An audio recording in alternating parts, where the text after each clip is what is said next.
Para os gregos, a palavra doxa significava uma crença comum ou opinião popular, utilizada pelos retóricos gregos como ferramenta para a formação de argumentos através de opiniões comuns. A doxa opunha-se ao saber verdadeiro, chamado de episteme. Os sofistas valiam-se da doxa para persuadir as pessoas. Esse foi um dos elementos que levaram Platão a condenar a democracia ateniense, julgando-a um governo de inaptos e ineptos. No direito brasileiro, Luiz Alberto Vará identificou o chamado senso comum teórico dos juristas, que constituiria um emaranhado de costumes intelectuais, um conjunto de crenças aceitos como verdades inquestionáveis e responsáveis por pautar e engessar as relações dos juristas com a dogmática jurídica e a lei em suas práticas cotidianas. Mas afinal, o que é o senso comum? Que efeitos o senso comum teórico dos juristas causa na prática e no ensino do direito? Fique com a gente, porque o Direito e Literatura está começando agora.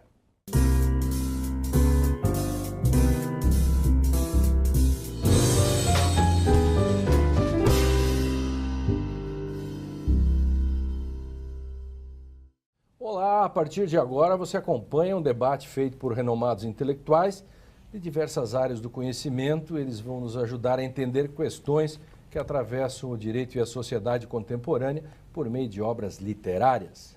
No Direito e Literatura de hoje, que tem o apoio do Programa de Pós-Graduação em Direito da Unicinos, vamos discutir o tema tão caro a todos nós, senso comum. E para isso recebemos no estúdio Leonel Severo Rocha, professor de Direito da Unicinos, Drayton Gonzaga e Souza, professor de Filosofia da PUC do Rio Grande do Sul, e José Luiz Bolzan de Moraes, professor de Direito da Unicinos. Sejam bem-vindos. Eu vou me permitir começar com o Leonel, porque o Leonel é autor do verbete de um dicionário de filosofia e direito. Ele é do verbete em francês, na época, né, Leonel, do senso comum teórico dos juristas. Bom, senso comum teórico, eu vou dar a honra aí a nossa, de que o Leonel inicie dizendo o livro que trouxe e por quê. Bom, eu agradeço a gentileza, então. Eu trouxe o livro do Luiz Alberto Vará, que surpreendeu Miguel Reale num congresso de filosofia do direito, no seu lançamento, em 1984. Mostre-o, por favor. A Ciência Jurídica e Seus Dois Maridos, que é um título surpreendente e provocante até hoje. É um livro que já gerou muitos debates e eu pretendo que continue. E nesse livro, Luiz Alberto Vará, ele faz uma passagem importantíssima para nós, que é estudar o direito a partir da literatura.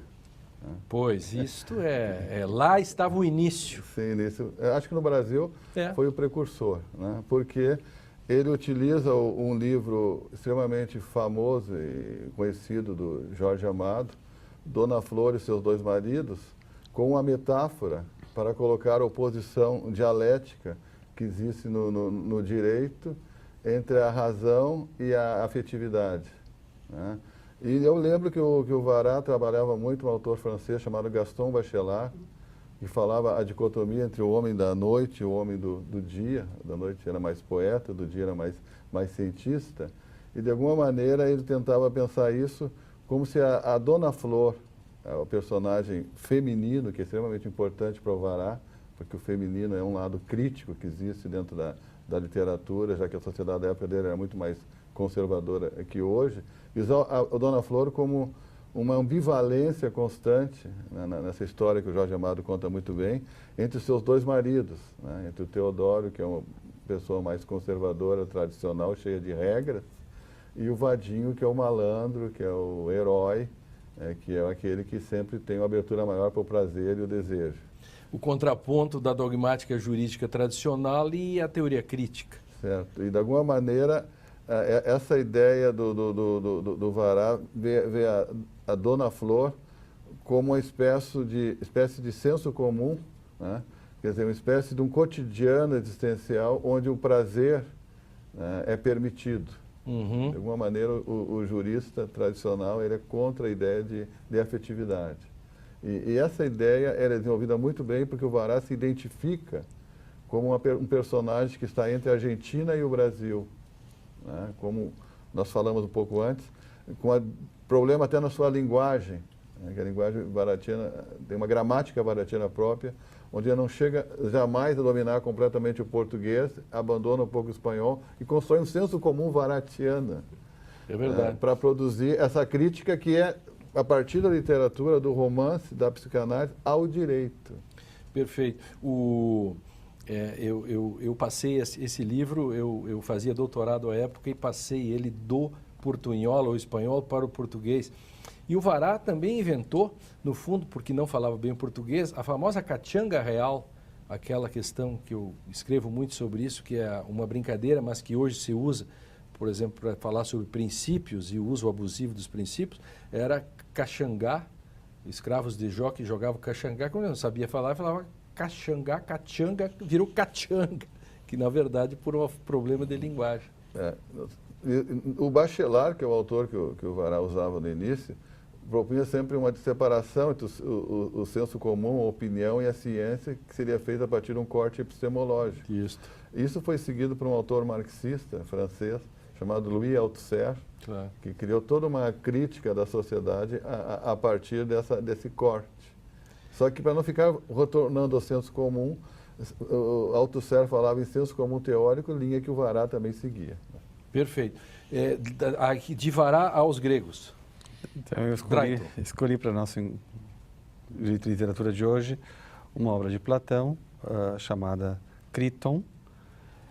Criton encontra-se com Sócrates na prisão. Nós temos uma sentença condenatória. Sócrates foi condenado à morte e ele está aguardando o momento da morte, portanto aguardando a execução penal. E o Criton vai à prisão tentar convencer Sócrates a fugir. Ele já havia preparado tudo, preparado o valor necessário para subornar o carcereiro, estava tudo pronto, bastava que Sócrates aceitasse a proposta. Só que Sócrates não aceita. E o que tem a ver esse diálogo com o nosso tema de hoje, senso comum? Nesse diálogo, o Criton representa o senso comum, porque Sócrates quer saber quais são os argumentos de Criton para que ele fuja, para que Sócrates fuja, e Criton vai apresentando uma série de argumentos que representam o senso comum. Por exemplo, Criton diz o seguinte: o que dirão de nós, os outros, se souberem que nós nos omitimos e não empreendemos todos os esforços para te libertar, Sócrates, da prisão? Então, não é tanto, vamos dizer assim, a coisa mesma, a matéria mesma, mas aquilo que os outros vão dizer, tem um aspecto externo. E isso, de alguma forma, reflete o pensamento de Platão. Platão não gostava das maiorias que operavam com a doxa, como foi dito antes, com o senso comum. A palavra doxa é uma palavra tipicamente grega, do verbo dokeo, é o verbo parecer ou aparecer, aquilo que aparece, aquilo que parece. E em contraposição àquilo que é real, aquilo que é verdadeiro. Então, a maioria, e aparece isso, né, nesse diálogo de Platão, a maioria é má e os poucos são bons, vai afirmar Platão nesse diálogo. Mas não no sentido moral, no sentido cognitivo. Nós não podemos confiar no juízo da maioria, nós não podemos confiar no juízo do senso comum. Interessante isso, porque no fundo aí está toda a questão da própria dicotomia ou da questão do mito da caverna também. Exatamente. Nós temos dois âmbitos, o mundo das sombras e o mundo da luz, e é necessário, através de um grande esforço intelectual, passar da sombra, da doxa, da opinião. As sombras é o senso comum. Exatamente. E aquilo que parece ser verdadeiro, eu olho as sombras na parede, né? Claro. Os prisioneiros, os dois homens lá na caverna, olhando para as sombras, achando que aquele é o mundo real, mas aquilo que eles viam não passava de sombras, era necessário sair da caverna, claro, e ter acesso à luz como tal. No meu livro, no Hermenêutica Jurídica em Crise, eu digo que o senso comum teórico dos juristas é o nada do direito, ou o véu do ser autêntico do direito. Ele nadifica nesse sentido hermenêutico. Professor Bolzan.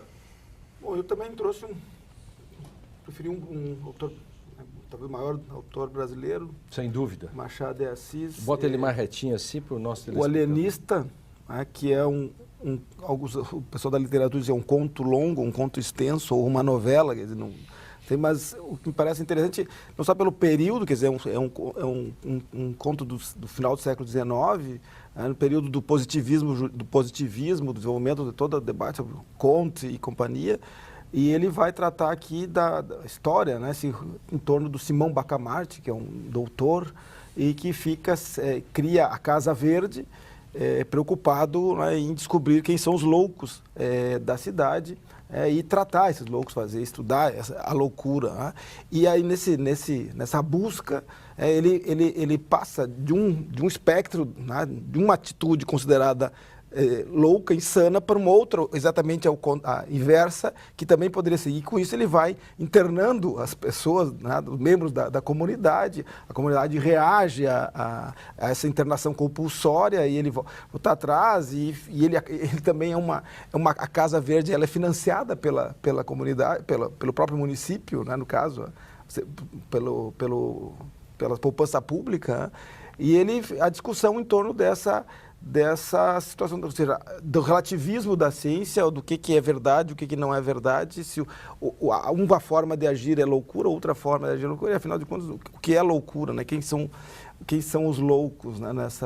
Então, acho que é um texto literário que ajuda nesse processo de compreensão aí da questão do senso comum, que, como diz o professor Leonel, temos aí a referência do Vará sempre presente também. Né?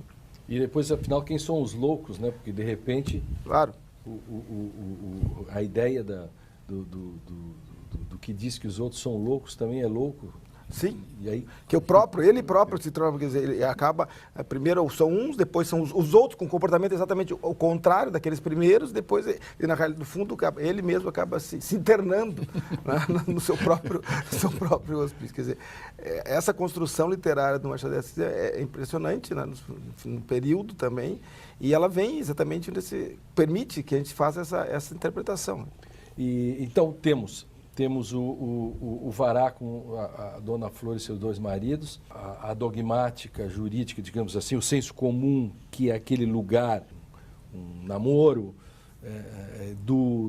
da Dona Flor, do vadinho e do farmacêutico, as sombras no Crichton, as maiorias, a Malta, a Patuleia, o senso comum, enfim, da Doxa, e o alienista, que é quem são os loucos, enfim, também bem dividida a questão de ciência e doxa também nesse ponto. E o Direito e Literatura faz uma pausa para um rápido intervalo, mas na volta a gente continua a discussão sobre este importantíssimo tema, o senso comum. No próximo bloco vamos debater um pouco mais sobre a origem e sobre a continuidade histórica e o que é hoje o senso comum. Passa por ideologia também? Nós já voltamos um instantinho só.